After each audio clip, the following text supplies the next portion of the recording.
Hey, welcome to another installment of Catching Up. I'm Sam. I'm Chris. I'm Chris. And this week we're going to be talking to T. Franklin about her upcoming book, Jook Joint, out in comic book stores everywhere and on Comixology if you're more digitally inclined, on Wednesday, October 3rd. Great talk there. And then in the outro, we talk a lot about the new Predator movie coming out, a lot about Halloween, Chris Talks 2001, and there's some MCU talk. So, but first, let's talk to... And coming back on the show, we have T. Franklin. Her new book, Jook Joint, is out in comic book stores everywhere and on Comixology on... Wait, Whoop. Wait. Whoop. Yeah, hello? Something just happened with my phone. I'm sorry. It's all right. It's all right. I'll do the intro new. Okay, cool. Let me do that intro again real quick. And coming back on the show is T. Franklin. Her new book, Jook Joint, is out in comic book stores everywhere and on Comixology on Wednesday, October 3rd, just in time for Halloween. T, thanks again for coming on the show. Listen, thank you so much for having me. I love you guys. Y'all are really awesome. And I had a good time last time I was on here. So it's sort of like a no-brainer for me to come on back and, shoot the shit. Well, okay. Speaking of the last time you were on, I remember you and I geeked out over like Japanese horror, like a lot of J-horror, a lot of Junji Ito. This was, before you had announced Jook Joint. This horror series was kind of in your back pocket the whole time, right? Whole time. Like, when you had asked me if there was something else, I was like, yeah, I don't really know. But I knew, but I just didn't say anything. But yeah, I had Jook Joint sitting in my pocket for a mighty long time. And I couldn't say anything. And I was mad because I really wanted to talk about it with y'all. Like, we was having a good old conversation. I wanted to be like, yo, let me tell you. But yeah, I couldn't say anything. Sorry, I lied. My bad. I totally understand. So, if Bingo Love comes from, a very personal place about this kind of like this idea of forbidden love kind of, letting love fly and have its true happy ending, where does something as kind of like dark and kind of sinister as Jook Joint come from? It's sort of kind of, it's from personal, it's personal as well. I was in a very, very violent marriage, and my ex-husband had tried to kill me back in 2007 in front of our children. And, I kept that with me. And I didn't really, I don't know, I never dealt with it. And PTSD always sits in there and all types of trauma. And my therapist, when I saw her back in 2014, she had told me that I need to write to get all of this anger and aggression and just everything out of me. And Jook Joint came about. So while we do deal with, it's set in a juke joint and, it is a jazz brothel, there's also story of a woman who deals with domestic violence and her decision of giving, she's given an opportunity to kill her husband without, any consequences. So that's sort of kind of, my deal, except for nobody really offered me a chance to kill my ex-husband or then husband at the time. So, fantasy being pretty cool and whatnot, I decided to, put a little spin. It was really cathartic for me to write about this.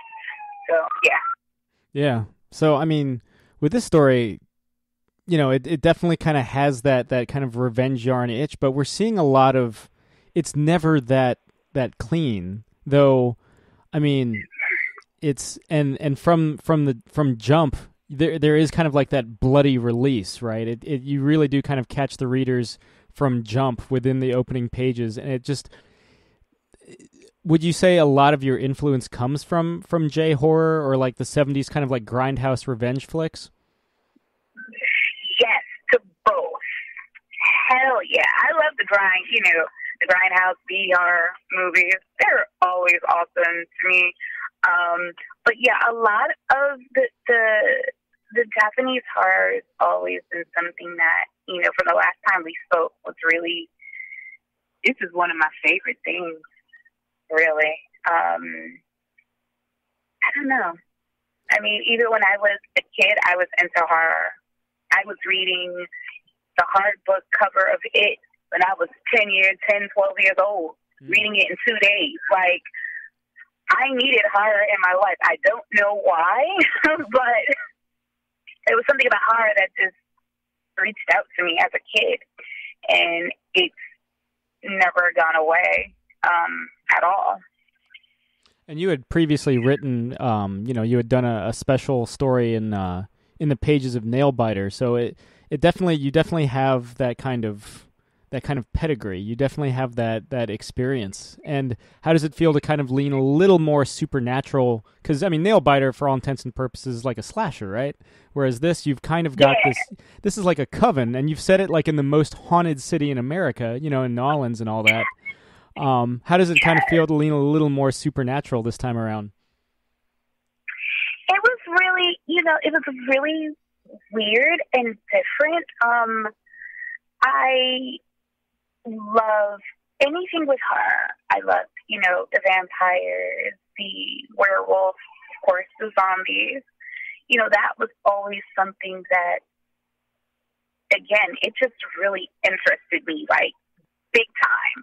And I didn't I still wanted to have that human element, which is why we deal with the domestic violence situations, and just as well as,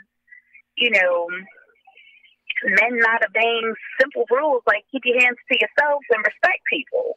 So I do have that human element, but I just wanted I don't want to say what, the coven, and the, proprietor are, but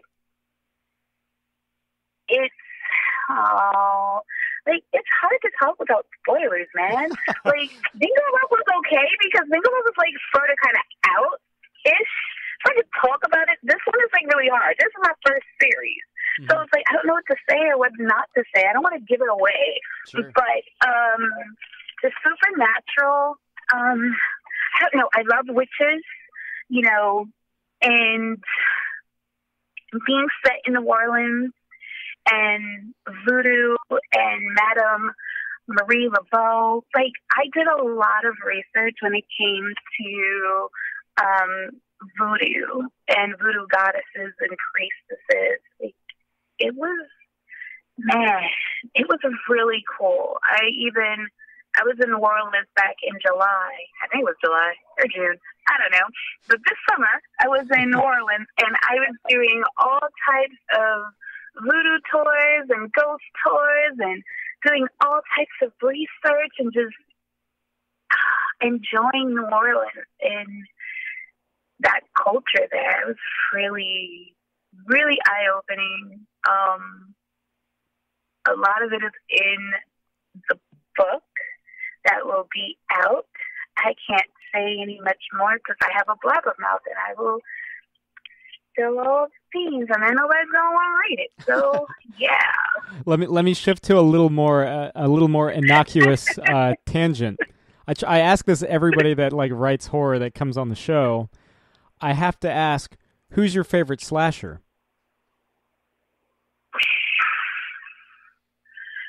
Oh man,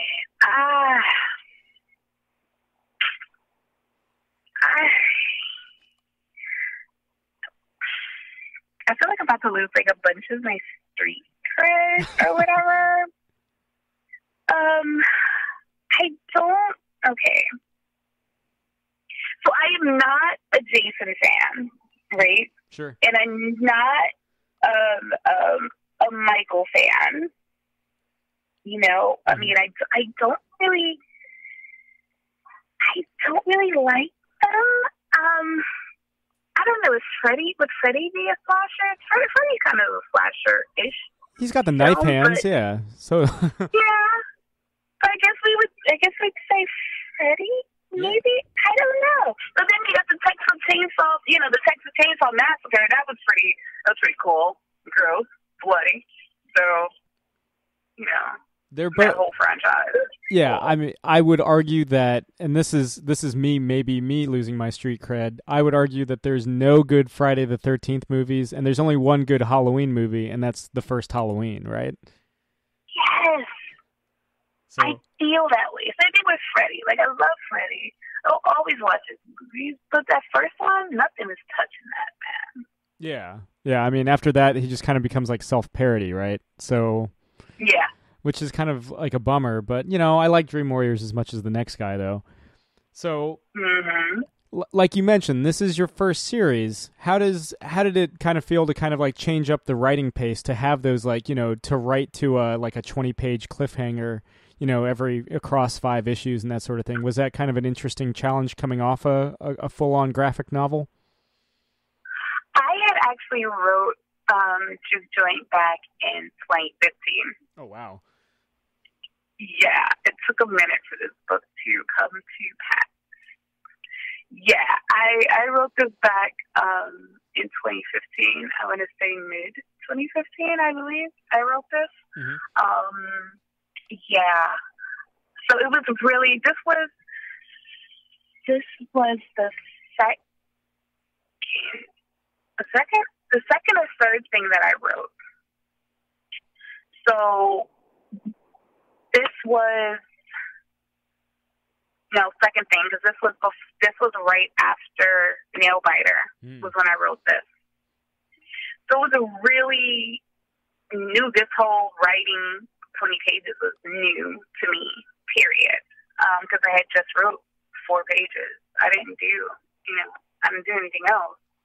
So it was a real interesting challenge. The pacing, getting that pacing down pat and getting, those cliffhanger moments was really trying. Like, oh, this is corny. Like, even when I went back to read it years later, I was like, oh my God, I hate this. Nobody's going to read it. It's corny. But I think I was really in my head a lot, being a new writer, not knowing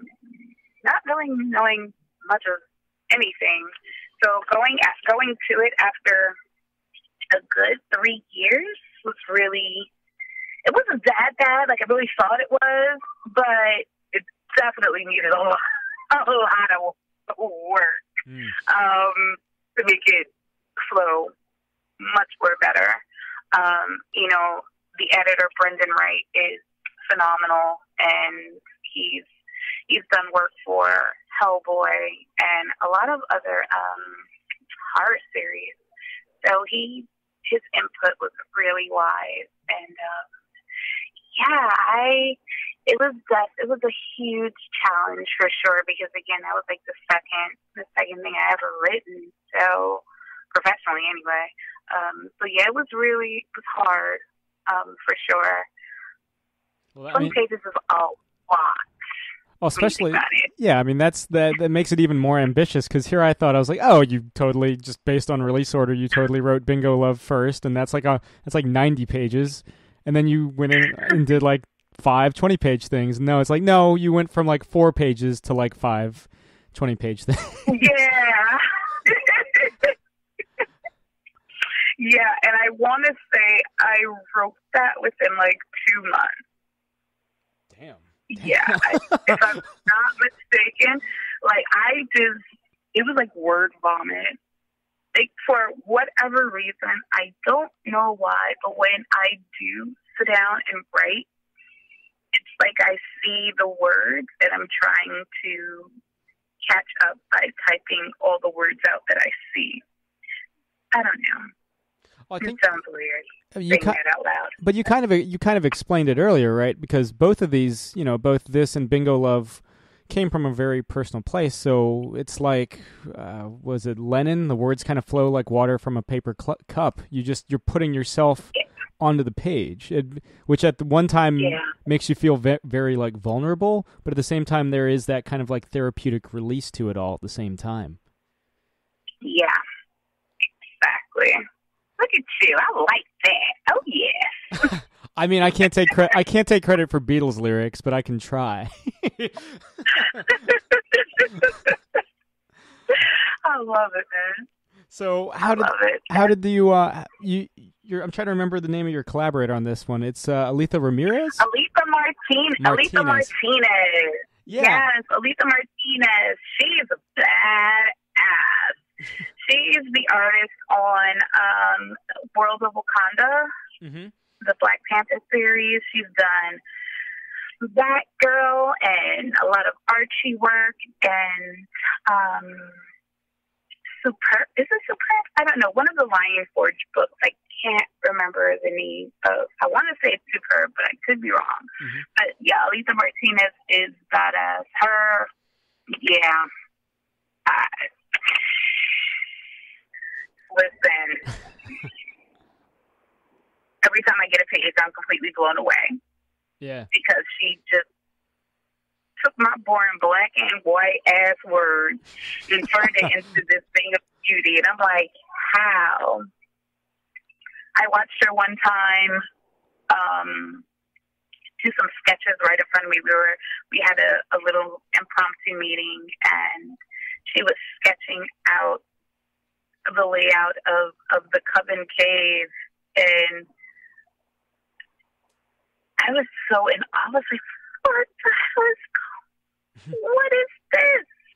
She's amazing. Alitha Martinez is a phenomenal artist, and her inks are to die for. Like, her inking is sick. Like, you don't even understand. It's dude.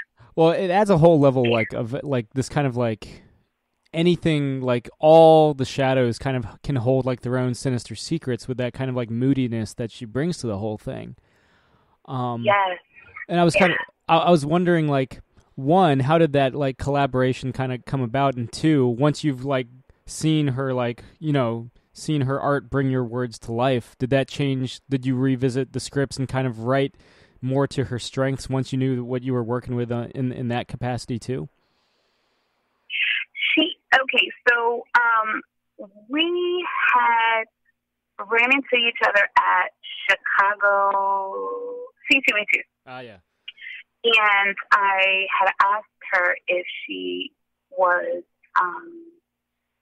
available to work on something, and she was like, "Yeah, I'm actually free." And I'm like, "Wait, you're free?" Like, I figured she was gonna say, "No, sorry, T, maybe next time." And she was like, "Yeah, I'm free." And I'm like, "Word? I got an image book." You want to work on an image book? She's like, "Yeah, let's talk." And literally, that is how that went down. I was really shocked that she was free and she wanted to work with me. So that was like, I don't know, man. That was every star aligning. That was just, I don't know. Yeah, it's not normally that easy. Yeah. Hell no. Never. And as far as going back to the scripts to play to her strengths, I haven't, because she's got so many strengths. And even when I put something in the script, I just like, look, do you? She's been in this industry for like 18 years, right? I've only been this is what people don't realize, right? They believe that I have been in this industry for years, and I haven't. I just made 2 years this summer. Yeah. I am new to this industry. I've got 3 published pieces of work that were only, before Bingo Love was only 16 pages. Yeah. And then I did Bingo Love. Like, that's it. I have not done many books, right? I screw up. I make mistakes. Like, I'm new to this industry. When I did Nailbiter, I told one, I was like, yo, bro, like, do what you want. Like, I'm balancing, like, bro. I remember apologizing to him, saying, dude, I'm sorry if this sucks, but here you go. Like, this is one freaking part, right? So it's the same thing when it comes to, Alitha, like, yo, do you. Whatever you see, because maybe I wrote something and it would look better if you do it a totally different way. So I'm not, yeah, man, listen, do you, because I trust you, right? Yeah. I trust the fact that you're going to knock this out the park. So, hey, rewrite my whole script if you want, and with the art, like, do you. Whatever you believe is, the way how it should look and what what you see in your mind, I'm game. Alitha and I, we're co-owners on this project. So, it's as much of my work as it is hers. So I trust her completely when it comes to, this book. The whole team is badass. I've got Shari Chankama. She's, oh my gosh, she's done Codename Babushka. Yeah, Codename Babushka. Yes. And her colors, oh my gosh, Shari's colors are crazy. Like, pardon me, no, I don't like that word. Sorry. Her colors are just phenomenal. Mm-hmm. And then Taylor Esposito, this is I don't even know how many times I've worked with Taylor on letters. Taylor's like the go-to dude, and he's from Jersey, so you already know. I'm there for my Jersey people. So the fact that Taylor's from Jersey, and he's a cool guy as well. Anytime that I'm working on something, I would use Taylor, because Taylor sees things so differently. The way that Taylor actually just did something for me on another project, and when I got the letters back, I was like, yo, I didn't even think. Like, I was not expecting him to make. Yo, Taylor's badass, bro. That's that Jersey shit, man. It's a Garden State thing, I'm sure. You have to keep in mind, I'm from Virginia, so we don't necessarily have that cred. Sorry. Yeah. I'm so sorry. We're below the Mason. We just deep fry everything and have lots of salted ham. That's what we do. Hey, that's not. It doesn't sound too bad, to be honest. No, but my arteries don't like me. I'm sure. True. I feel you on that. But you got to give yourself some credit, T. I mean, how many printings isn't Bingo Love about to get its fourth printing since February? Dude, Bingo Love was, I have no idea. I remember it was on its third printing. It's got tens of thousands of copies out there. And it's been one hell of an amazing ride, and everyone who has purchased Bingo Love or talked about Bingo Love or anything in regards to that series, I'm just so completely honored and humbled that y'all wanted to read about my queer grandma. Like, it's so, I'm really humbled. For real.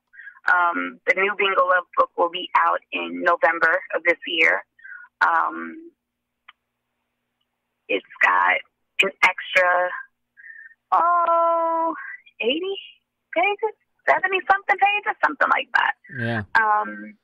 Gail Simone, Marguerite Bennett, Katie Cook, Amanda Divert, Alyssa Cole, Paulina Gantow, Sean Piley. I've got some huge freaking creators who were so touched by the Bingo Love story. They wanted to, it's the original story plus, a little mini anthology. Mm-hmm. And they just wrote all these beautiful short stories that are so touching and are totally canon, by the way. And then it has a preview for Bingo Love Volume 2 in the back of the book. So, I don't know, man. I really never thought that Bingo Love would go anywhere except for the Kickstarter. And the fact that there's a second book coming out the same year of the first book, and that a volume 2 is coming in 2020, it's just so unbelievable and wild, and I'm completely humbled by everyone's support. Well, and I think the connective tissue between this and Jook Joint is that I think readers are kind of savvy enough to know that these stories come from like a real place. Like there's some genuine like heartfelt emotion. Even watching dudes getting like fucking devoured, there's like some like genuine like emotion behind that all, right? For real, right? Because, like in the first 2 pages where, this guy is stealing on this woman and he's like, yo, you need to smile. And she just like bites off his mandible and, it's like, hey, I like your smile better. Like, I know for a fact I get tired of having guys say, oh, you need to smile more, smile more. Yeah, I feel like... I have those powers to be able to bite somebody's jaw off and be like, no, bitch, I like your smile. Like, what? Fuck you. Like... I feel like, I'm this is me coming from a very masculine perspective, but, it's hopefully a woke masculine perspective, but I'm sure, like, almost every woman in America is like, fuck that dude. Like, that they want to just, like, knock that dude's, like, lower jaw off. So, yeah, there is that kind of, like, wish fulfillment there going on. Yes. Because it's like, man, come on. It's the patriarchy. It's just the patriarchy, this rape culture that goes on. Like, it's too much. The fact that I wrote this before the Me Too movement started to be anywhere that it is now, I just wanted to hurt all these men who did all these things, and I just did it in the way of my writing. And I think it's cool that I have this outlet to, because I could never, I don't know, I couldn't hurt a fly, but if you read this book, you're going to see some pretty, like, what the hell is wrong with T? I'm going to stay on her good side forever and a day, because this boy, she got the problem. Well, there's a lot of, like, it's all that pent-up, like, frustration and all this, like, idea that these dudes think that they're above, like, fucking decency. And it's just like, you know what? Yeah. Fuck you. Exactly. We're going to, like, just literally, like, literal man-eaters are in this book. Literally, like, oh, boy, yes. That's some ball ripping. Like, yeah, I'm going for the jugular, but balls. Like, I'm just like, fuck you and your balls, bitch. Like, go. And that's, to our listeners at home, all that and more in the first issue, and it only goes fucking crazier from there. Seriously, it definitely is like, what? So what the hell? Yeah, this is definitely a lot of what the fuck moments when you read this book. Yeah, for sure. In the best way. Oh, absolutely. Maybe it'll help. My weird way of thinking is that maybe it'll help some men realize that maybe I shouldn't say these things. Maybe I should watch how I talk to women. I highly doubt it, but if I can just reach one guy, that's his nasty, perverted way of thinking, maybe he might be scared that some bitch is going to bite off his fucking jaw. Maybe, think about telling a woman to smile. Yeah. If that happens, I have done my job. The Lord's work. The Lord's work. Yes. Hallelujah. So that's what I'm hoping for. So T, as you might recall, something we ask everybody that comes on our fine program, what are you currently geeking out over? Bro, did you see those Captain Marvel pictures? I did. Oh my god! Oh my god! Oh my god! Oh my god! Oh my god! Oh, baby. Yep. I needed that. That is what I am currently. Listen, I was at the pharmacy today, and I was waiting in line. I picked up my phone, and I was like, oh. I was staring at these pictures, and the tear was coming down my eye because you saw Maria Rambo, and I was just in awe, and this guy was blowing this horn, and I was like, what the fuck? Oh, yeah, let me move up. Like, I was just so, like, oh, it's really happening. Did you like, see? This is really happening. Did you see what Maria Rambo's, like, call sign was? Yo,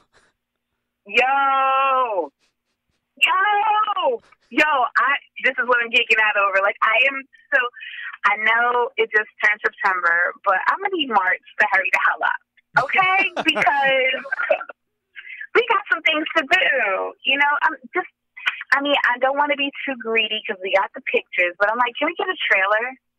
Like, that's 6 months away. We should have been getting a trailer by now. Like, yeah. Where's the trailer, my guy? Come on, Disney. Stop bullshitting around. Where's the trailer? I wonder if they're waiting until like New York Comic Con or something. I don't know why, because that movie's gonna do like big bucks anyway. They might, and it doesn't even take place after Infinity War, so it doesn't really like spoil Infinity War. I don't know why they're kind of holding out on that one. Yeah, that was the one thing. I'm like, we would have been getting trailers already if it was any other movie. So I don't know what I don't know what the holdup is. I will say Samuel L. Jackson was looking fine as shit. Honey, he got look at all that beautiful hairline and 2 eyes, and looking all young, looking like a young whippersnapper. Like, he was looking good. He's like Time to Kill Samuel L. Jackson in there. Yes, absolutely. Like, I'm just so hyped about what's going on right now. I wasn't expecting to see any Captain Marvel stuff, so that is what I'm currently geeking out over. But if Captain Marvel wasn't out there, I guess I would have to. I don't know. I'm not sure. Why? BoJack Horseman. Yeah. I remember. I just got into BoJack Horseman. Oh yeah, just in time for the new season. Just in time for the new season. Yeah. So it's like, oh my god, this horse is so wow. That's a show. Right. I think that show is funny as hell, but there are some moments where I kind of have to like step away because it gets too real, you know? Yes, like, this is me, this is my life. Like, what whoa. Yeah. That show is definitely, it can be a lot.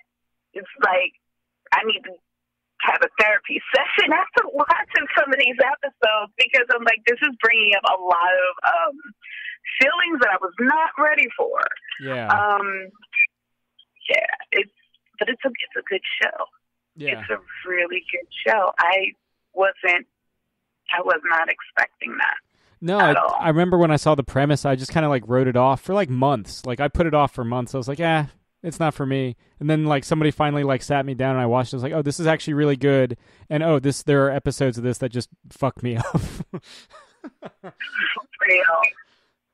Yo, this show is, oh boy. So, yeah, I mean, that is like something that has taken a lot of my time recently. Mm-hmm. Is BoJack Horseman. I just got finished doing a binging of, oh hell, why is I'm drawing a blank? The Santa Clarita Diet. That's funny. Little comedy horror thing with zombies. It's pretty funny. Drew Barrymore is always gorgeous to look at. So, yeah. So, but nothing like really. I don't know. I don't think anything like too majorly geeking out over. I'm still healing from Infinity War. So, yeah, I've been to therapy about that a lot. Yeah. I remember when I saw that in theaters. When I guess spoilers out there, but spoilers for like Infinity War. But like when like Black Panther died, like a lady like 3 seats down from me like fell out of her fucking chair, like just watching as she watched him disintegrate. No! Oh shit! Damn. Yeah. That's hard. Yeah, I was just damn. I didn't I was like in shock for most of the film. And then when Peter died, the floodgates opened and I sobbed hysterically.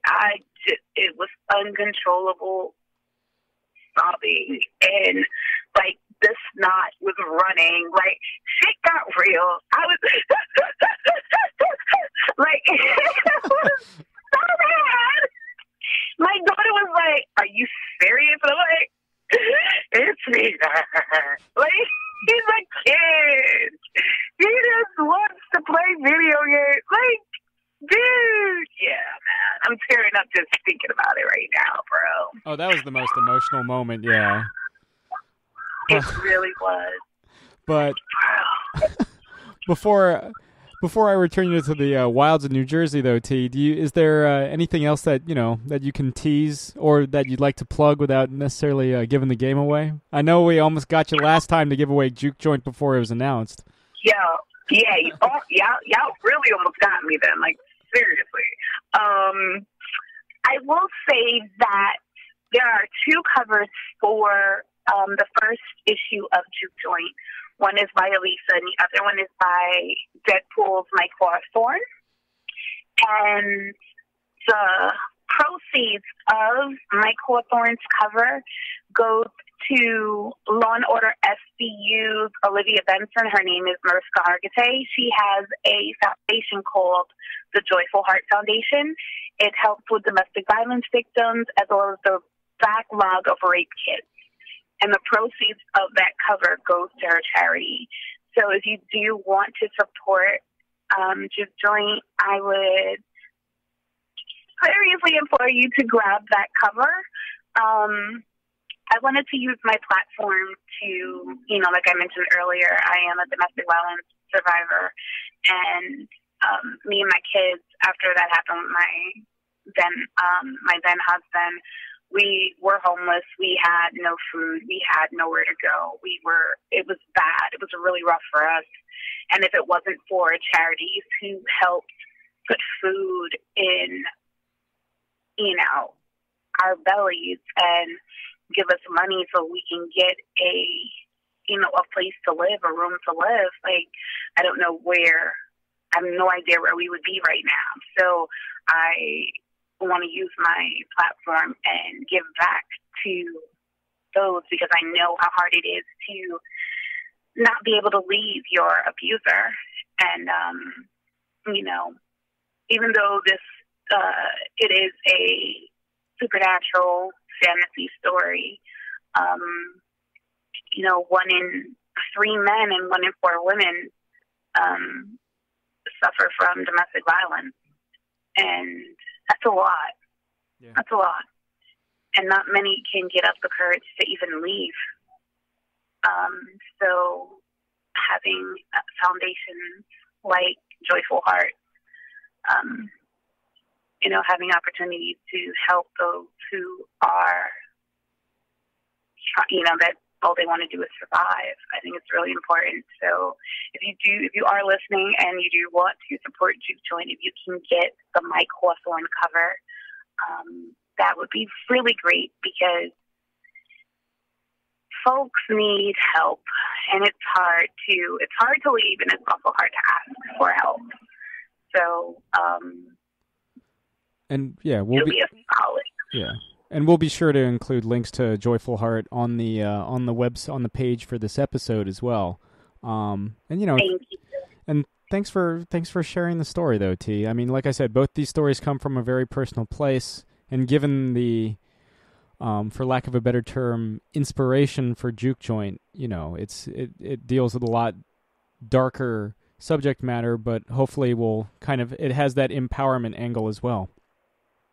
Yeah, it really does. If I know I said that if I can get one guy to not be a jackass, but it's really, I do hope that, because as we go through the series, we meet a young mother named Heloise and her struggle, and someone's reading it is going through something similar. My hope is that they will see, like, girl, why don't you leave him? He ain't shit. Like, why are you letting him hit you? Maybe it will just, oh shit, wait a minute. That's what I'm going through right now. Like, if that can help anyone, I don't know. Like, I love to write. I love to put these books out here. It's bankrupting me like shit, right? A bitch is in debt. But these stories, I feel like they need to be told, because it's good to have the fantasy and the romance and all of that stuff, but I just like to deal with the real situations, and, if I can help someone. Jingle Love has helped so many people.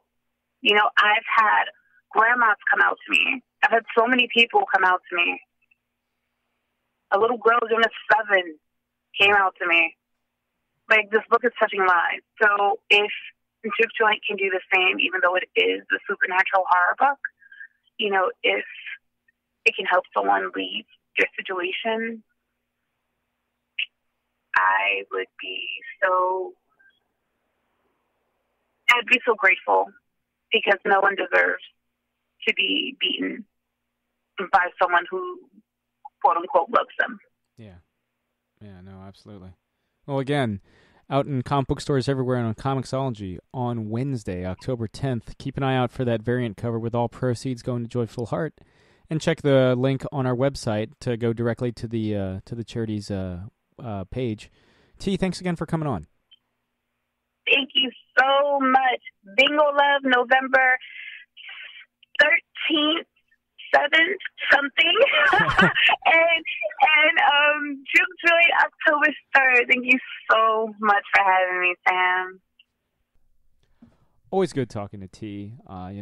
Just a joy on the show. And honestly, and I'm saying this, and she's not here right now, so this comes from a true place. I'm a fan. I enjoy her work. So, check out Jook Joint out in comic book stores everywhere and Comixology on Wednesday, October 3rd, and the Jackpot edition of Bingo Love out in November. Gentlemen, what have you been getting into?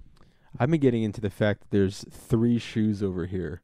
Not 4, not 3 2. pairs. There's 3 shoes. Yeah. 3 of them. Yeah. They're and almost all identical. Hang on, let me count real quick. Okay. 1, 2. Yeah, there's 3. Yeah. That's fucking hilarious. It's one pair and then a single that the other... It's like a spare shoe. Because they're all like... it's literally a pair and then there's one another like, shoe that's very similar. If you look close enough, yeah, it's different, but far away. The 4th one is around there somewhere, because like 2 weeks ago there were 2 pair over there, and then I had to move your chair looking for something, and the 4th one ran away. Yeah, well, I'm sure it's just like around the corner and like something fell on top of it, but I rarely wear those shoes anyway. They're my fancy dress shoes. I like it, man. They're nice. Yeah. I want this entire podcast to be about these shoes. Yeah. This is a heavy shoe. That is a fuck. That is a Doc Martin dress shoe. Dude, you can tell. You could kill somebody with these, dude. Yeah, he has. That is fucking. Statute of limitations aren't up yet. There's statute of limitations on murder? No, but that's why they're not up yet. Those are some heavy shoes, dude. Yeah. Actually, those are two different shoes. Calls them the clod knockers. That's intense, man. Speaking of which, so you're aware of Mark Hamill's character from Jay and Silent Bob Strike Back? Yeah. The cock knocker? Oh, yes. Yeah. I was recently skimming through an article about like, cosplayers at this, whatever random convention that happened like maybe a month ago. And I was skimming through and like it had pictures and it was, gave a description. It was like, oh, this person dressed up as this person, And I saw one of the last ones was a kid dressed up as cock knocker. And by kid, I don't necessarily mean like a 12-year-old, but a con goer. A youth. A ute dressed up as cock knocker. And I was like, this is what do they say here? It was dressed as a character from Jay and Silent Bob Strike Back. And I'm like, this little zine couldn't say cock. It was just a funny anecdote. I was so happy when I found out writing for CBR, I could use words like fuck as long as I was directly quoting something. So whenever I watch like a Red Band trailer and writing an article about it, I'm like, we're getting the fuck in there. Like the Predator trailer where Sterling K. You get Brown's, a lot of fucks. Yeah, but maximum fucks and shits. Well, my favorite is like where he's like, fucking you up is their idea of tourism. That's my favorite line. That's a great line. The best moment of acting in the entire trailer is when he goes, like, we all took a poll and we choose Predator, and he goes, fuck yeah. The way he says fuck yeah while chewing gum, that is like Maximum Brown. Well, no, it's like it's the opposite of Maximum Brown. Sterling Minimum. Silver. Yeah, Sterling Silver. No, because it's just like this effortless, like, fuck yeah. Like it's like he didn't go fuck yeah.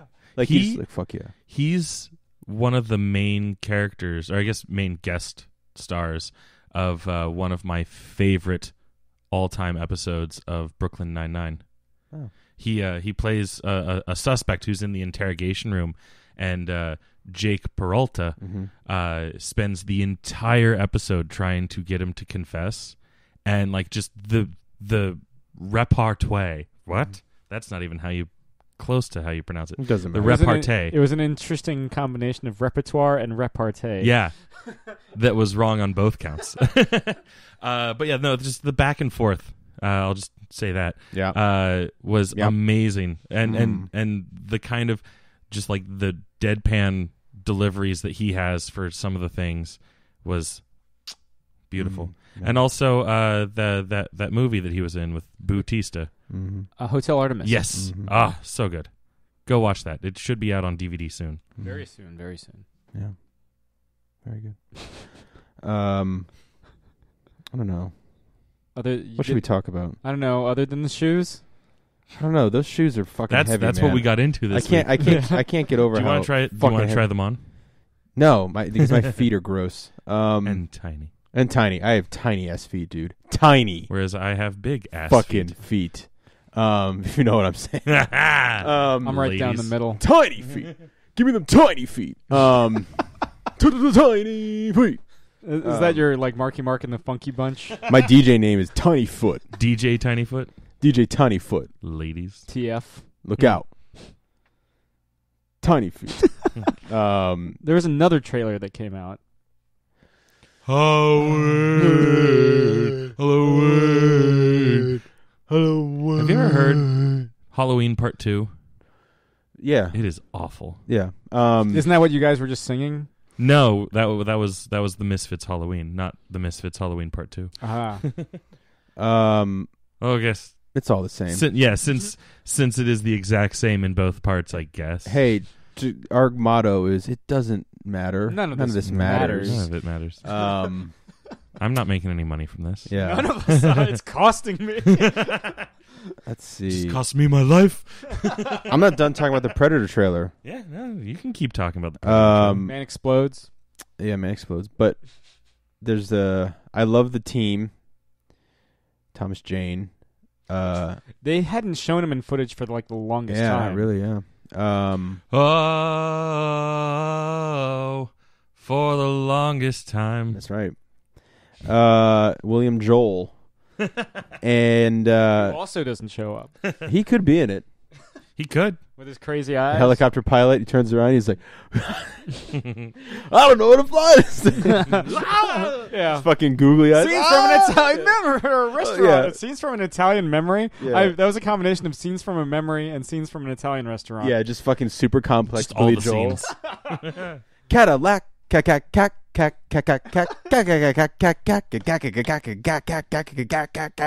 I'm moving out.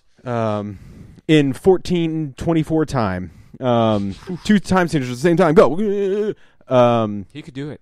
Yeah, he could. He's got 2 hands. Yeah, he does. Little meat finger sausage. He's part of the 20 foot. He probably, I don't know. I haven't, I don't know. You haven't seen him at the meetings? Whoa, Scatman Crothers over here.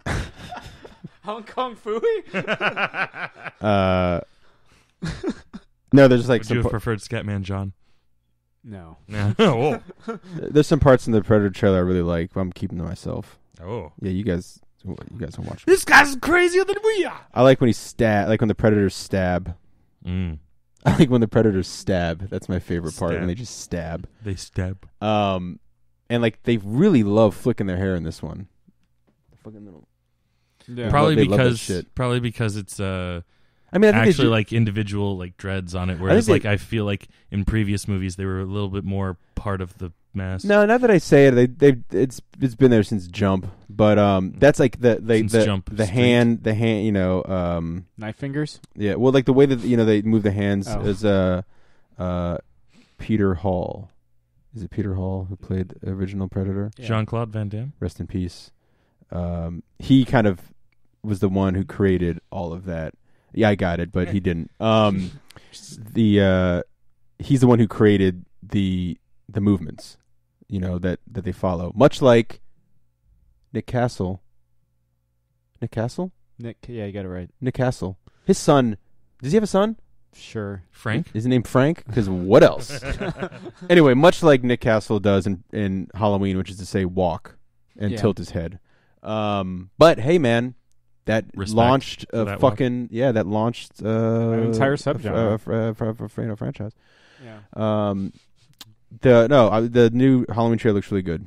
I wish it was just one shot. Like the San Diego footage? No overdubs. Just well, it's a one little shot. more graphic in the San Diego footage. Sure, yeah. They can show a lot more. But I wish it was just one shot of him going to a house, killing somebody, and just Halloween.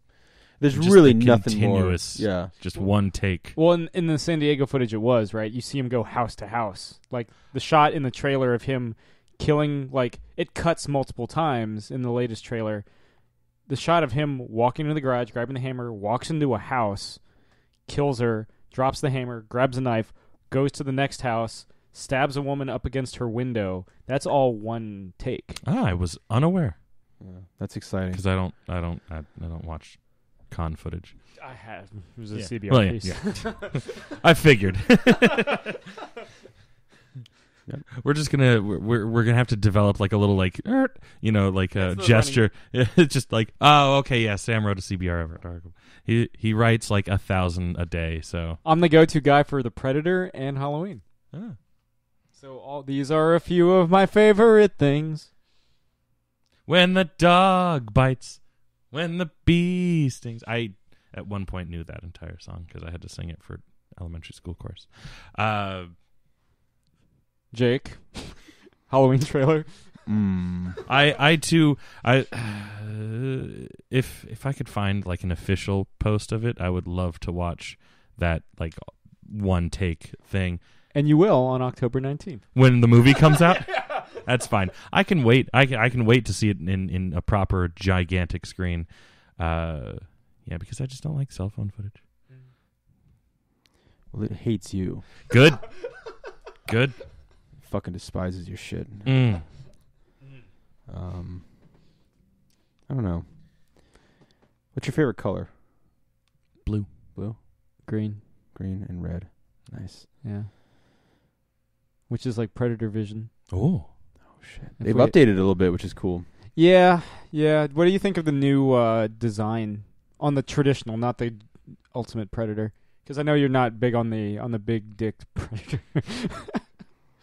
Unless maybe you are. Unless maybe the latest trailer won you over. Not really. I just like OG Predator. I mean, just like the classic Predator look. You know, like I've always said, definitely not my favorite movie, but I love the Wolf Predator. That's my favorite look of any Predator's ever had. AVPR. Missing tusks, scarred side of his face because he's fucked with aliens before. They're like the look on his face when the Predalien pops out and they send out the distress signal in Alien vs. Predator Requiem. And it like goes to the home world, and he's like sitting in his chair. He just like you could just see, he's just like, oh, fuck, I gotta clean this shit up. And they call him the Wolf Predator because of the Pulp Fiction character. Because he's hungry like the wolf. Well, I mean, yeah. When you see him the first time, he's listening Duran Duran. Dern. Yeah, Duran. Oh shit. But he's fucking awesome, man. He just like kicks a lot of ass. He's the only redeemable thing in that movie. Kicks a lot of ass. And it looks sweet. I ordered a Sideshow figure or Hot Toys figure of it. I feel like you ordered it a while ago. Is it not coming yet? It got delayed. Actually, I got an email about it today. But bought the last one in existence. Yeah. We have to find it. Oh, it was a pre-order, so it wasn't even like ready to go. Oh. But that happens. You're like, the only person that ordered this. Yeah. We have to build it. We hadn't even heated up the kilns yet. Yeah. I would love like, you know, this is like Jake has money. What does he do? What's he gonna do? Buy a PlayStation 4. Buy a PlayStation 4. Buy the new Spider-Man game. Replica Predator suit. Buy the new God of War game. No, because I look like Baby Predator. Tiny foot Predator. Hey, it's the tiny foot Predator. You can stand up and walk, you tiny foot freak. Yeah. Want some candy? Yeah. I'm not part of the blooded or whatever because I can't run fast enough because my tiny feet can't handle it and I fall over. I break all my tusks. Mandibles. I would love to see like how Wolf Predator got his shit kicked in. You know what I mean? But yeah, he's fucking awesome. Like I just want a cut of just him. I've said it a million times, just following him when he's like in one shot. Yeah, one shot. He's like dissolving the kid and the dad to get rid of the evidence, and then like he goes. There's a great shot of him fucking double fisting the fucking aliens. They're snapping at him, and he like shoots one with the shoulder cannon up close, which is super dangerous. Then he has the like the net shit where it like slices him into pieces. Go back and just watch. Out of Resident Evil. Go back and fucking watch that shit. He is a bad motherfucker. The kid in that scene is one of the kids that played young Sean from Psych.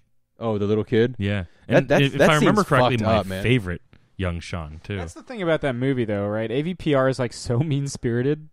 I mean, it's fucked up, but like, embrace that shit. Like, well, it was very much like a reaction to like the 2004, right? Oh, like, 100%. PG-13. Guess what? We'll even put R in the fucking title. Yes, I like again, like it's fucked up. Like the scene with the kid and the dad. Like, oh, that's fucked up. The shit that's not cool.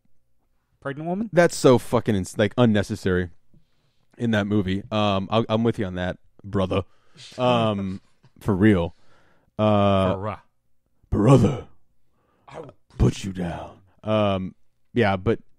And then like the end is stupid, where it's like they just nuke them, like there's this, like the Wolf Predator fights. It also happens in Resident Evil 2. I don't give a shit about Resident Evil. Sorry, Josh. Best name podcast of all time, though. Reminiscent Evil. Check the archives. Is like you get the face off of the Predalien and John Travolta. And they're going at it. And John Travolta gets a couple really good hits on him, and the Predalien gets a couple of hits on John Travolta, and he goes, "Whoa!" But then he stabbed a federal agent. Stabbed a federal agent. And then it becomes a prequel to Savages. But imagine a fucking AVP movie directed by Oliver Stone. Oh God. 5 hours long, dude. Dude, Predator. Nothing happens. Dude, Predator in Vietnam. Give me that shit. We've already got Venom in Vietnam. He's just sitting there with a fucking M60. He's all like has a cigarette, and he's got like Born to Kill, and he's got a fucking fuck communism lighter. He's like, and they're like, "What are we gonna do today, Predator?" And he's like, and they're like, "Yeah, sure, whatever you say, buddy." And he goes out. Oh man, I would love this. Yeah, if they're putting fucking Venom in a fucking thing. That's the title. Yeah. Give me Predator in Vietnam, dude. Give me this is what I would do too. If I could draw and write, I would do a miniseries where it's Predator from the Revolutionary War up to now, every single war. Not the same one necessarily. Like Logan, Like the beginning, Or- like the beginning of First Class, which I thought like that was going to be most of the movie. Or Wolverine. yeah. Rather. Oh yeah, whatever the fuck. You're right. Fuck. Can we start over? Yeah, just delete. I'm embarrassed. That was a great interview with Yeah. me. Yeah. But no, the Predator, man. Or fuck it, Predator versus Michael Myers. I mean, that'd be like a 5-second. Everybody fights Fight. Predator in like comic book world. Yeah. Batman, Superman, Judge aliens, Dredd. Judge Dredd. Judge Dredd shirtless stabs one in the fucking like under the ribs. It's fucking awesome. John Layman, Very dangerous. friend of the show. John Layman wrote Alien vs Predator vs Judge Dredd. Mm-hmm. Mm. Mm-hmm. I guess Dredd wins. Dredd is king. I never actually finished it. I'm assuming he wins. Could have asked him last week. Yeah. I don't know. Well, they also did the Judge Dredd versus Predator and the Judge Dredd versus Aliens. I'm getting all that shit confused. They did basically both of them separate. Yeah, and then they did them all together. I don't remember any of it. Sorry. I just remember that he's shirtless at one point and he stabs a Predator. And I'm like, this is two of my favorite things literally interlocked with Shirtless. a blade. Yeah. Shirtless, Dredd. yeah. You gonna fuck with my shit? And he just rips his fucking thing off. Yeah. It's like very Officer Down. Oh. Anyway, I hope the Predator movie is really good. Makes a lot of money so they can make more. Yeah, apparently they want to do a new trilogy. Oh yeah. I just love the look, man. The look of the Predator is the coolest thing. I'm happy to see him on the screen again. I'm kind of like surprised that in the pantheon of like great Arnold Schwarzenegger movies, and I think it's maybe because it's more of an ensemble piece, Predator doesn't get mentioned as often. What? They were more like It's true. Terminator, Conan, Total Recall, True Lies. Nobody The really. Running Man. What? Me. Are you guys sure? Yeah, no, Predator doesn't get nearly as much love as his other What? 80s movies. Yeah, I don't know. I guess we talked to different Schwarzenegger people. I've got my- a- All the I've got a Schwarzenegger, guy. all the Schwarzenegger people you talk to, they're like, Predator number one. Predator. I mean, it's my roommate's favorite movie of all time. It's Is Predator. Like, not Schwarzenegger movie. I mean, by default it is too, but it's his favorite movie of all time. It's- Oddly enough, not his favorite Schwarzenegger. Yeah, he's movie. like, it's my favorite movie of all time, but it's it's not the best Schwarzenegger. I'm more of a 6 day. it's no twins. Yeah, it's more End of Days. No, I mean, Raw that's- deal? I think, yeah, he got a raw deal. It's, Nobody gives him a kindergarten Raw deal. No, I mean, it should be up there. I mean, I don't know. I always just thought it was, because it's like, it's such a weird fucking movie though. Like It is, that shit yeah. does like movies like that don't happen anymore. It starts out like a completely like a traditional Schwarzenegger film, and then it becomes something very different very fast. But you don't see the Predator till way later. Like he's around, but you don't really see him. Like there's a moment he flashes, like what's up, and then like he disappears, and they're like, "Holy fucking shit!" Yeah, like you see him like repair his wound Yeah, when he gets and he grazed. fucking screams. Yeah. He's like, "There's no shame. You can scream," and he's like, "I will." And then Predator 2 is like a fucking like that shit is all over the place. You know, there are moments I really enjoy in Predator 2, and there's moments I really enjoy in Predators, but I only think that, to date, that there's only one good Predator film, and it's Predator. Yes. Yeah. I mean, the end of Predator 2 is solid when it's just Danny Glover and the Predator going at it. It's fucking great, and the Predator makes the slop, and he like fixes himself in the like person's bathroom. Yeah. And he's like, I'm too old for this He shit. fucking screams. I genuinely enjoy Predator 2, but I know. And Alien vs. Predator. You know what? I have zero problem with the Predator teaming up with the woman. I thought that was cool. I don't with Sana Latham. That was one of the big. I think people like I remember because I saw it in theaters and people were like, yeah. But like, I love mythology shit, and that moment where the Predator makes her like he's blooded, so he's scarred. She scars him. Yeah. He's stupid because he takes his mask off and he gets face hugged. But when he scars her, it's fucking bad. I think he scars her after they think they kill the queen, right? Yeah. Or is it after? I don't remember. Right? Yeah, I just don't remember. I can't remember when it was, but I think it is because I think he gives her two scar thing. Scars guard. That'd be cool. Like, you know what? Like, I'd be totally fine with if they do like this new trilogy and they're like, you know what? This person still exists in the trilogy and they bring her back. She's got the scar on her face. That'd be cool. Mm-hmm. But I like, there's some goofy ass shit with them like running slow mo, whatever. Like, dun dun dun dun dun, pretty big because they're like fucking football player predators. Dun dun dun dun dun dun dun dun dun dun dun. I love that shit. But Batman Forever. I love that song. But no, and then like he rips apart the alien and like cuts off the tail, ties it, gives her the spear, and then I love that. With no communication, no verbal communication, he shows her. He's got the skull of the exoskeleton of the xenomorph, and he puts the acid on the ground, puts the acid on the thing, and doesn't burn. And like they have the moment where it's like, this is going to protect you from the acid. I like that because like Sam and I were talking about it earlier. I'm kind of hoping that the normal predators team up to kick ass with the humans. I'd be totally fine with that. Like Thomas Jane and Boyd Holbrook and all them, because again, it's not like the greatest enemy known to man to a predator is a human. Yeah. It's just sometimes they get lucky. Sometimes, yeah. Sometimes they fight. Also, no, fucking every movie they get lucky because Predator dies in every goddamn movie. Yeah. That'd be cool if, like, the end of this movie they set up housing for him and they're like, "You're good here." He's like, "Thanks, man. Thanks so much." Thank you. Yeah. Thank you. Yeah. Just getting fucking mail in the morning. What do you want the Predator to say? Because they always have to replicate something. Mm-hmm. What do you want the Predator to say in The Predator? Fuck yeah. Well, it's weird because the predators, and that's the only. I think again, the only time I ever remember a predator talking is in Predator 2. He will play shit like, "You want some candy?" Which is Predator 2 as well. But yeah, like to throw back in somebody's face. Shit happens. Yeah, that's so fucking. And doesn't he like interrupt like Danny Glover? He's like, "Motherfucker." Yeah, he finishes it for him. Because they're like, and I remember some like on something they were like, either he knows that like because everything's recorded from predators or whatever, like because they're super technological, that they know that shit, like they know that's a thing to them that Arnold Schwarzenegger said that shit. And they're probably super fucking offended because on their homeworld, they could be the hottest fucking thing out there. And they get to Earth and someone calls them ugly motherfucker. And me? The Predator? Yautja? I was voted Yautja's sexiest. Do you see man these men? Yeah, the sexiest loud. Do you see these mandibles? Fuck. If you see these fishnets I'm wearing, the pecs? Fuck you. The wingspan? Yeah. Look at this. Look at my hair. Mm-hmm.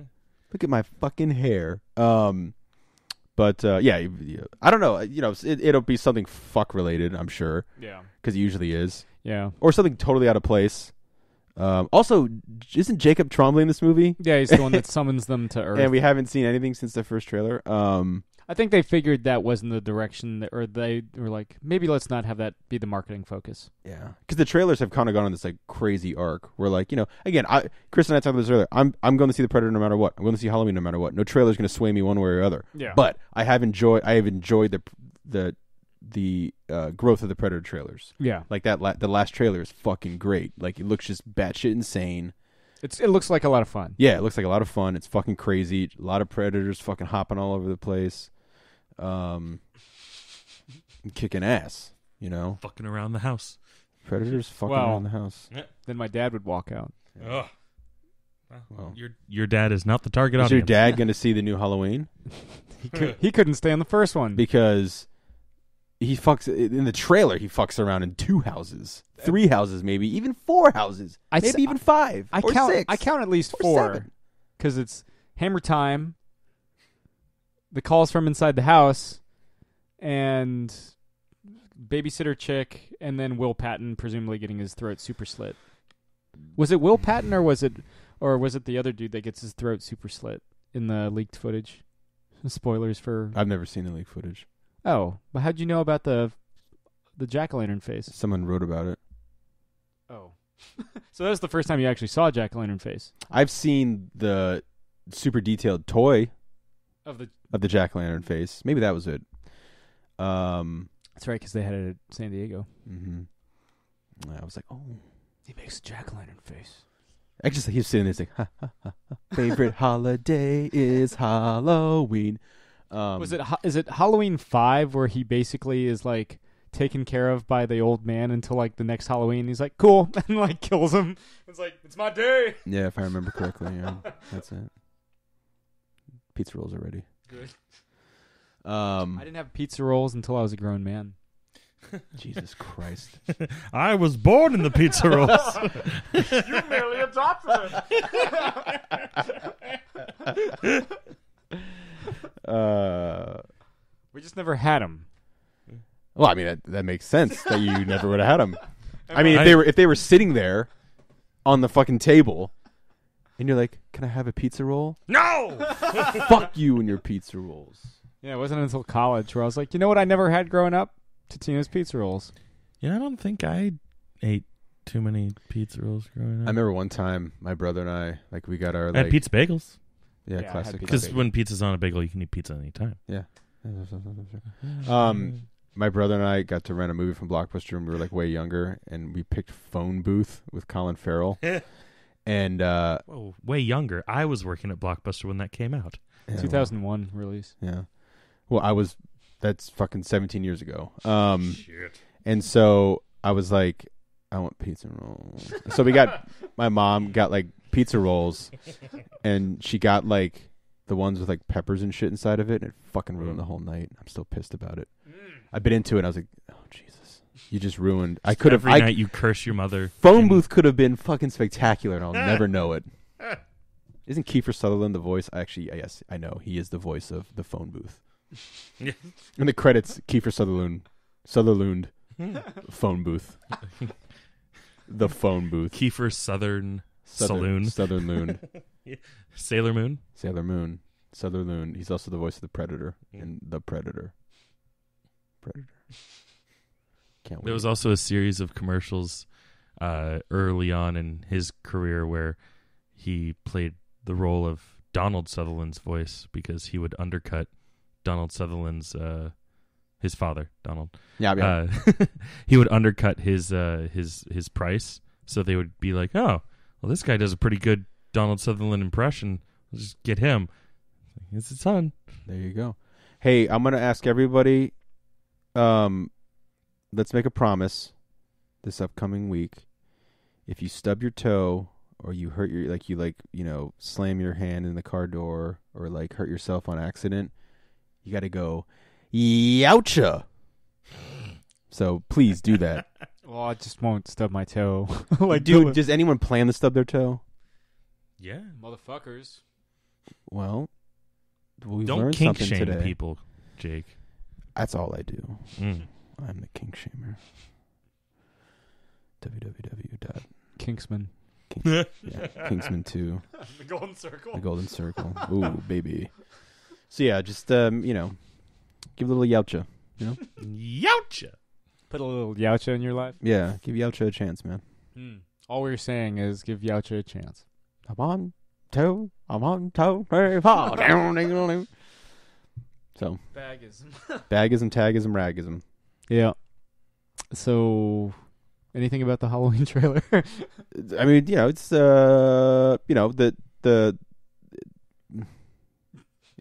it's a half of a bit of a one shot in there. Very nice, very nice. He uses a hammer. Okay, not usually a hammer man. He gets the knife, and the crowd goes wild.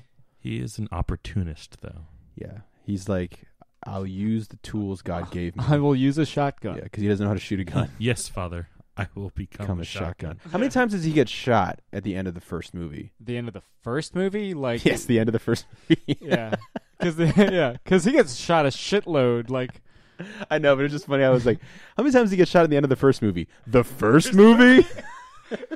I'm pretty sure Loomis Nah, just unloads kidding. a 6-shooter in him. Is that what it is? I think it's And like he does the worst reaction to getting shot. You can dance if you want to. You can leave your friends behind. Yeah, but that was Nick Castle, right? Set the bar. Yeah, That's how you gotta. it's the only one he does up until the latest one too. No, that's true.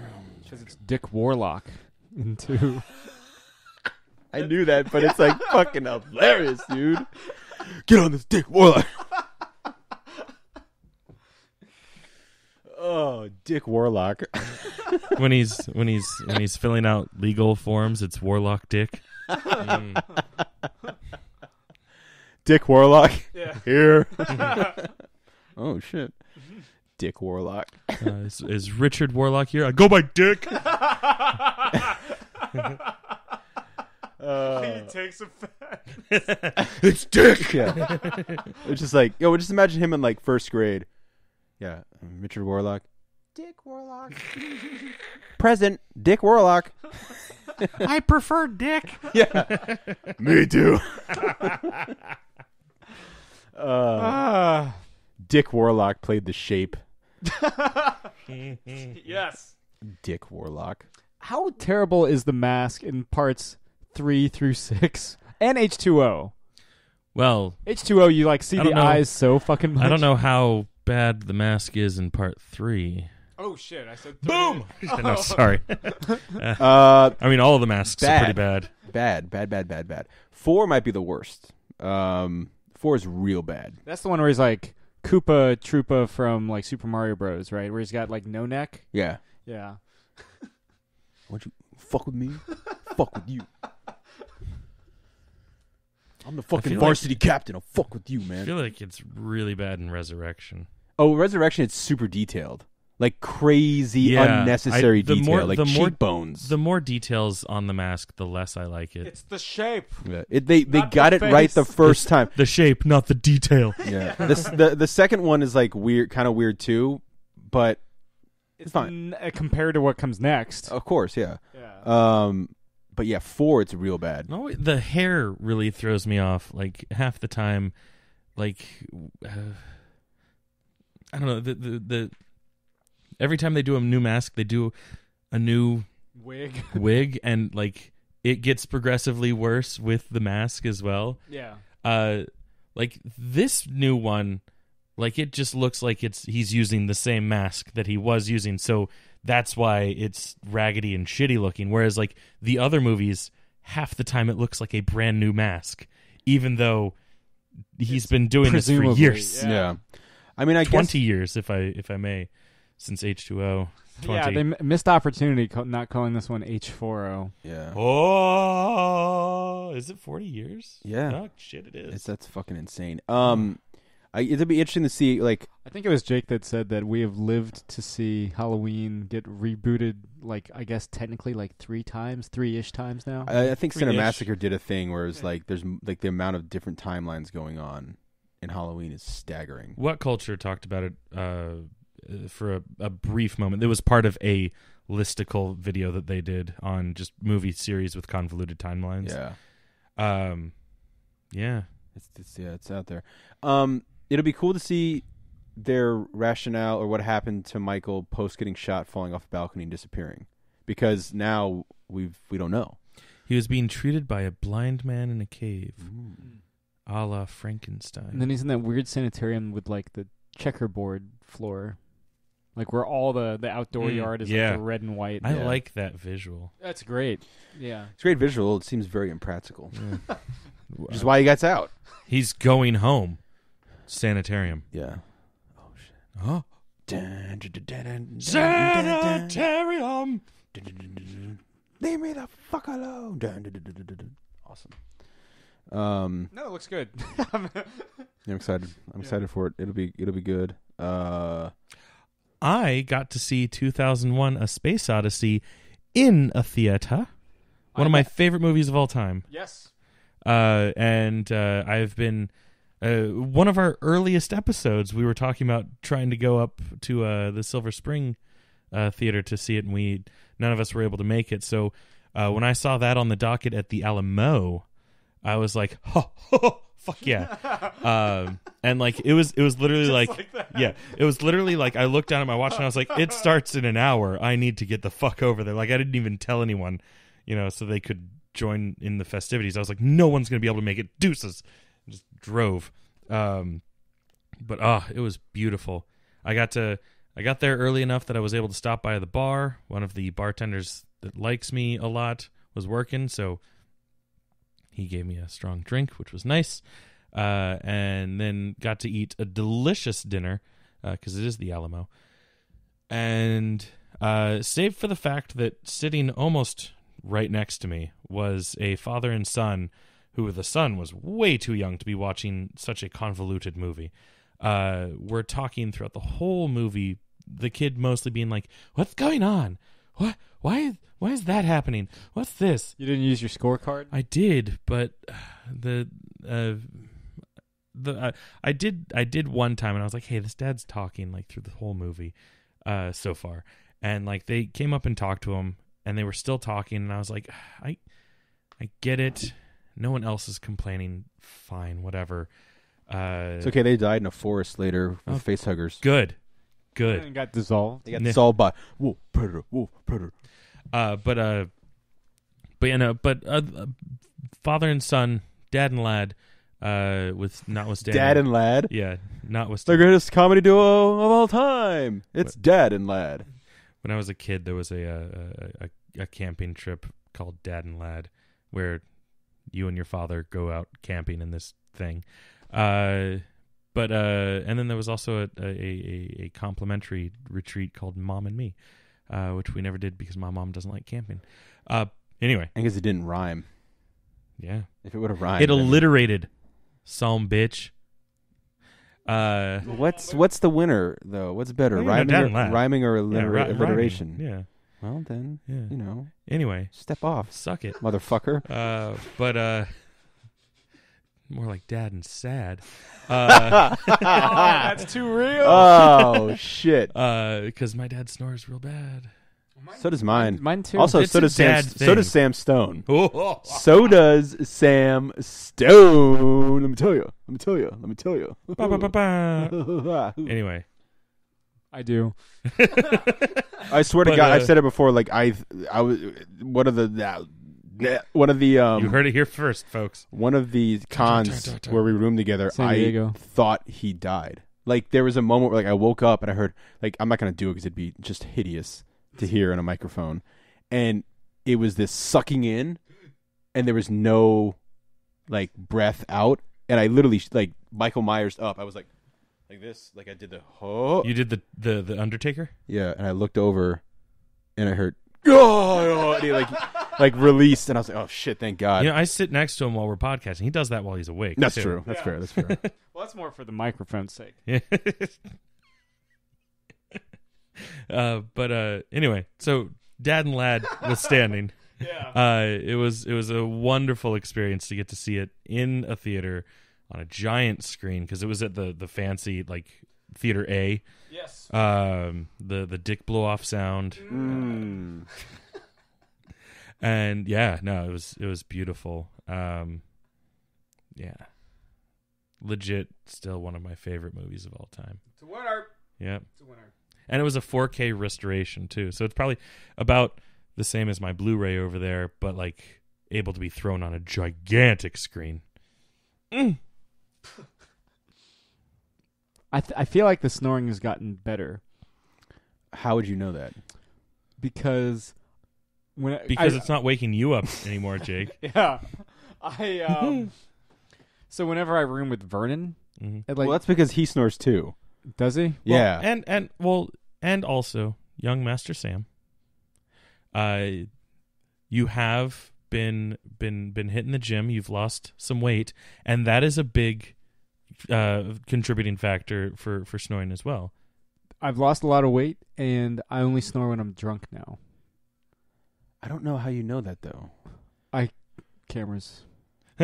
Sure. But you and Vernon room together probably like chipped the fucking ceiling, and paint probably curled. That's why they put us on the Oh, I top thought floor. you said Yeah. shit the fucking ceiling. I was like, what? That's probably true too. Like, That's why they put us I on mean, the top it is- floor. it- My statement stands. How about you, Sam? You do anything this week other than shit ceilings? Well, not my own, but the I don't live on the top floor. The let's see. It was Labor Day. Let's see. What was that? Tuesday. Yeah. Well, Monday, but Marmaduke was in the newspaper. The fucking Winter Soldier IMAX. Air and Space. Oh. Udvar Hazy.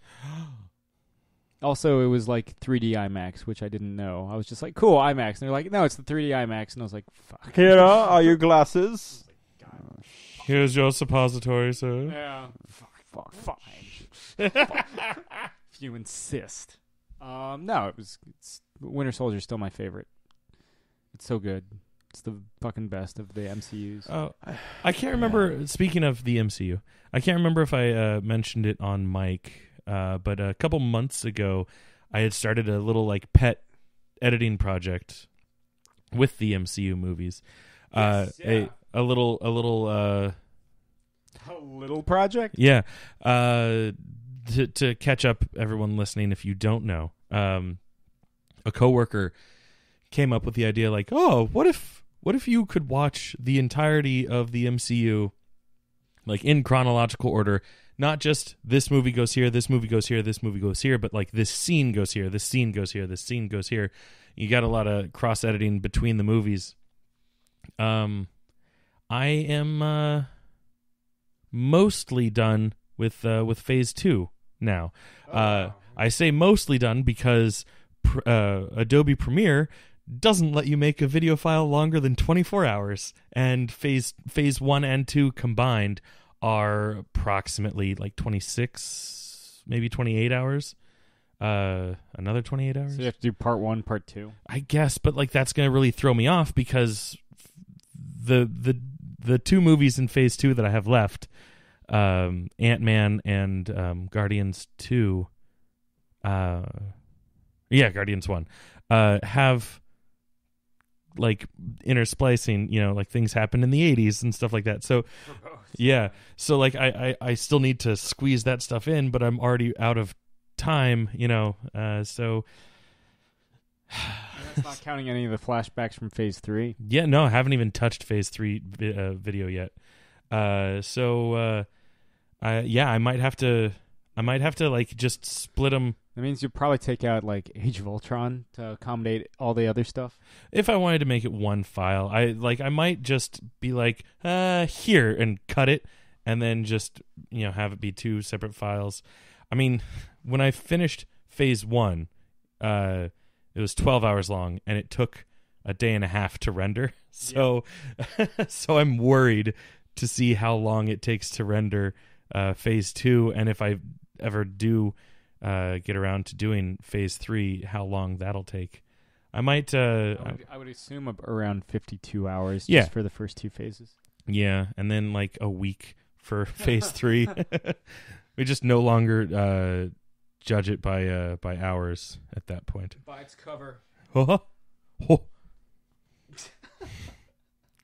yeah, so I did a little bit of that. It's I was thinking that it would get more fun the more movies into it I got, but like phase 2, not a whole lot of cross cutting. Like there's more cross cutting in phase 1, like Thor and Incredible Hulk, and Iron Man 2 all take place at the same time. Phase 2, most of those movies take place individually. Yeah. So I was like, oh, that's except for the flashbacks at the beginning of Iron Man Ant-Man 3. and Iron Man 3, and Guardians. Thor: The Dark World's got the intro flashback. Probably the earliest. True. Yeah. That is now the first scene. Yeah. Which takes place of the other Thor scene from the first Thor, that was the first scene, if I remember correctly. Back to back Anthony Hopkins narrations. Yeah. And then the Iron Man 3 intro is kind of weird because it's I mean, they kind of do the same thing that they did in the first movie, where it's like, oh, here's a thing, and then cut back to a while earlier to like catch you up on current events, and then jump back, in media res, if I may. But it like jumps back to 1999. But it's mid narration that he does it, so I'm like, well, if anyone's actually watching this for the story, it's gonna be real weird. But then again, if they're watching it for the story, I think they're going to be more pissed off at the fact that I didn't do any audio mixing. So there are songs that have hard stops and hard starts constantly. Yeah, because they are a very musical bunch. Yeah, and they like to use it to fade into scenes, and I am either not good enough or too lazy to do that, because I don't think anyone would be watching it for the story. For the story. If you're watching that, just watch them as they presented them, because it's fine, and it's better in a sense of storytelling. Yeah. This is just a fun project. And I did, by the way, while I was researching this, I did find someone else that at least did all of Phase 1 back in the day. But I think I'm the first person to do Phase 2. It's certainly Phase 3. Yeah, if I do tackle Phase 3, which now that Black Panther has come out, I'll be able to do that. And yeah, so is Infinity War. Yep, Infinity War is out now. Is Ant-Man 2 out yet? Nope. Another couple months? Yeah. Okay. Because that'll be...